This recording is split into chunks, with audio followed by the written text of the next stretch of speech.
Ready? Good morning, everybody. Good morning. Okay, we had some big numbers this morning. As soon as my speech stops. We had some big numbers this morning. Jobless claims came out, and there were a bunch of housing starts and housing numbers. Housing numbers all came in line.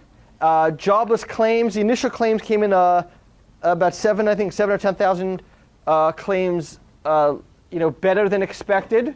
However, the continuing claims number was over 100 and some odd thousand worse.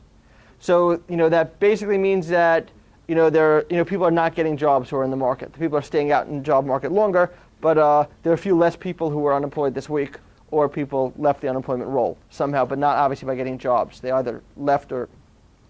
This should be a very bearish sign in the market. The market is not...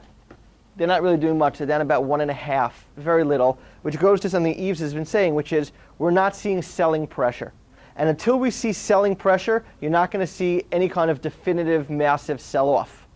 So for right now, what that tells me is you can be short or you can be long, but you got to take your profits when you see them on the short side. And on the long side, you can be patient.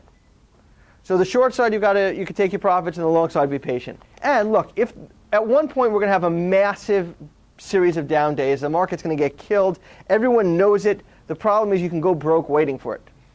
So take your choice. And the choice has to be that if the market isn't giving you that big down move, and the market's telling you to be long, well then be long, right? It sucks for those of us who are naturally bearish, but that is something you have to do. You've got to take both sides. You've got to be willing to be long and be wrong until the market says you've got to be short. So for right now, this morning I'm looking for the market. Like I usually hate mornings that are not up or down 5 because it's harder to fade those moves. I like to fade moves up or down 5.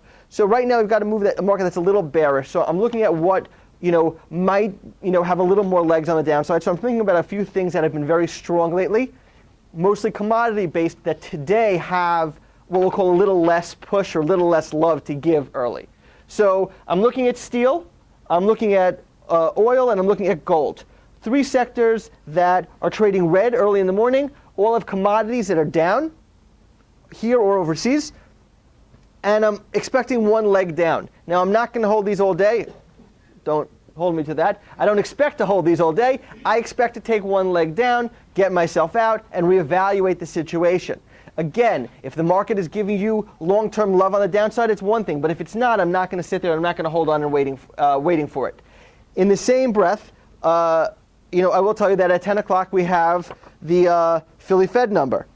Philly Fed, Yves expects it to be bullish today. I'm going to agree with him.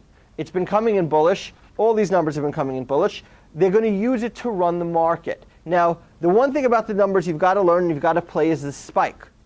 What's worked well, regardless of market, regardless of timing, is to short an up spike or to buy the down spike. Spikes are extreme reactions to movement. So it's everyone jumping on the bandwagon at one time until people realize that they've got to find someone to sell it to, and they don't have it.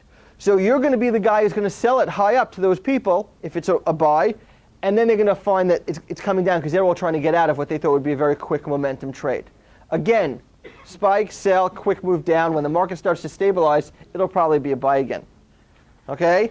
That's what I'm seeing. That's my anticipation. I expect us to be fairly range-bound today, maybe 50 up and 50 down, no more than that, unless the market decides that it's having a time to break. If the market starts to break up, it'll be a slow move up. And if the market starts to break down, it'll be hard, quick, and painful down. So be ready for either situation, but don't marry either one without knowing first. Wait for confirmation.